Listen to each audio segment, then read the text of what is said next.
"I've wired you $2,500 every single month," Grandpa said, leaning back in his chair as if he'd just declared the end of the world. The room froze. Silence stretched, thick and suffocating. What money?" I whispered, my voice barely audible, swallowed by the sharp clink of silverware on plates. Grandpa slammed a stack of bank statements onto the table. The pages fluttered, revealing 5 years of meticulous transfers. 5 years. My stomach twisted. My parents' faces, stone masks I thought I knew, shifted. A twitch in Dad's jaw. Mom's fingers clutched her napkin until the knuckles turned white. They were actors caught mid-scene. I wanted to scream, but only a cold, calculated calm filled me. I felt the air thicken in my lungs, my pulse hammering in slow motion. Betrayal doesn't always come with noise. Sometimes it arrives in quiet, deliberate doses. I stared at the numbers, each transaction a pulse in a body I didn't recognize. My mind raced, connecting dots that were never meant to be seen. The logic hit first. Why would Grandpa do this? And more importantly, why would my parents let it happen? I remembered the whispered phone calls I had dismissed, the canceled plans, the veiled excuses. Each memory now a sharp shard cutting through my disbelief. I had been blind, or maybe too trusting.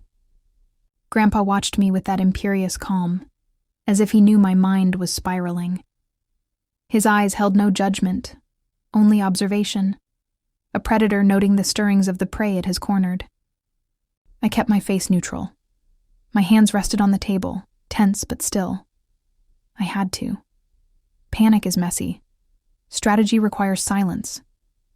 Every instinct screamed at me to lash out, to demand answers, to tear the truth from their throats. But I held back. I couldn't afford to reveal my shock. Not yet. I let the betrayal sink in.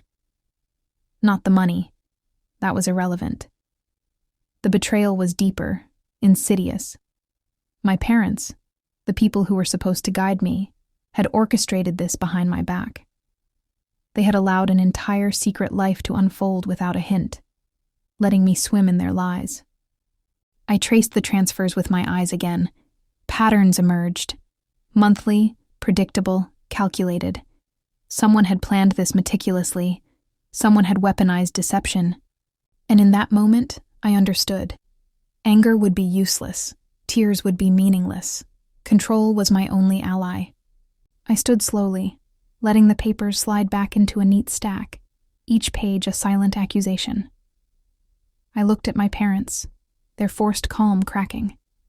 I looked at Grandpa, his satisfaction hidden but present. I smiled, a slow, careful smile that reached only my mind. Because I knew something they didn't. I would uncover the truth, piece by piece, and when it surfaced, the reckoning would be quiet, precise, and devastating. I didn't speak of the transfers again. Not yet. Words can betray you before your mind is ready. Instead, I watched, listened, calculated. Every glance, every slight hesitation, every over-practiced smile from my parents became a thread I intended to pull. I traced phone records in secret. Every wrong number call, every deleted text, carefully cataloged. I made copies of emails, financial statements, subtle reminders of things that didn't add up. Sleep became a luxury I couldn't afford. My nights were filled with quiet investigations, a cold meticulousness that replaced panic with purpose.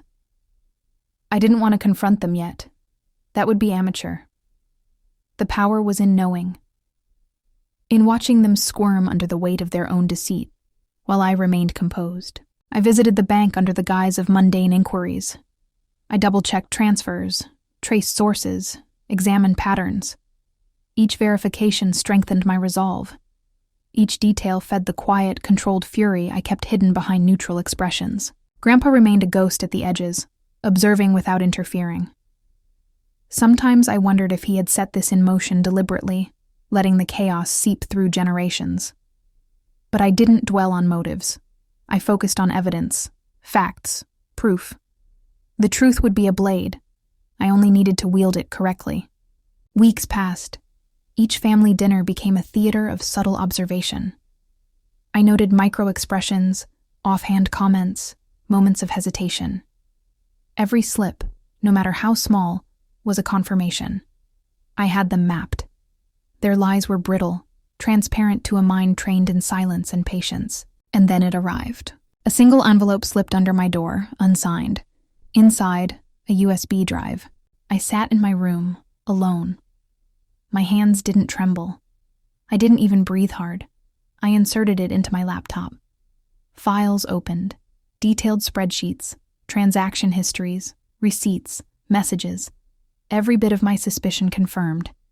Every number aligned with the betrayal I had long suspected, but now could finally see with clarity. It was methodical, precise, calculated by someone who believed no one would ever see behind the curtain. My parents, the ones I had trusted without question, had lived a double life, feeding themselves while leaving me blind to their intentions. I leaned back in my chair.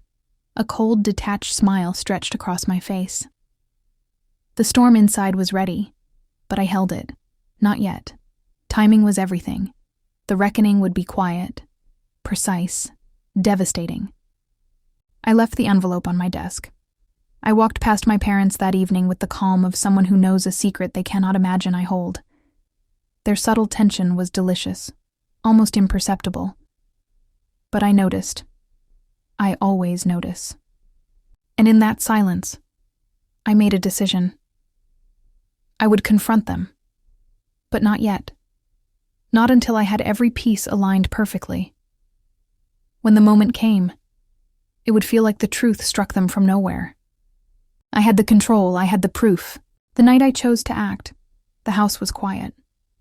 Almost sacredly so. The kind of silence that presses against your eardrums and forces every thought into sharp focus.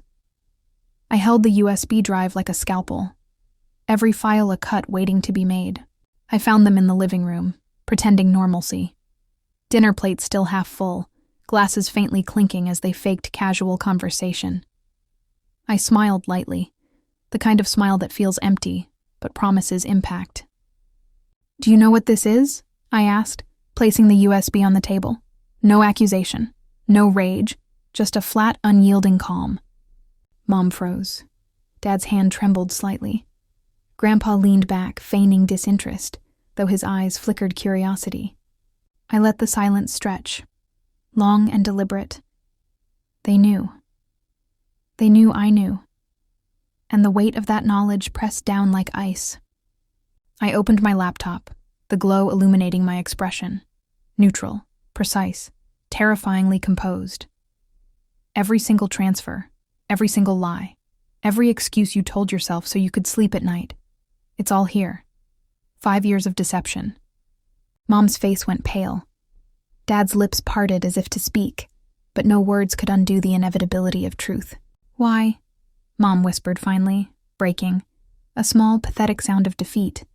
I leaned back, meeting their eyes evenly. "Do you really need me to explain?"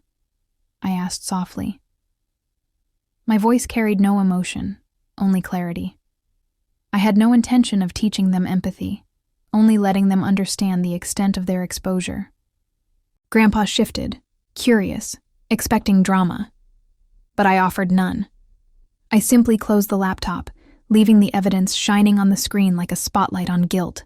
Then I stood, slowly, purposefully. I know everything, and I've watched, every lie, every calculated move. I've waited, and now you feel the weight. I didn't yell, I didn't cry, I didn't need to. Silence is louder than screams. I left the room, leaving them staring at the USB, at the laptop, at each other. Confusion, horror, and regret tangled across their faces. They had nothing to say, and I had nothing more to give. The power had shifted quietly, irrevocably. Later, alone in my room, I allowed a single thought to settle. Betrayal exposes not just the guilty, but the strength of those who endure it. I had endured. I had observed. I had calculated. And now, I walked away, untouched by their attempts to manipulate, unmoved by their pleas, untouchable in the quiet certainty of truth. The storm had passed, not because I forgave, but because I had won in the only way that mattered, with mind, patience, and control. I was free, and they were nothing.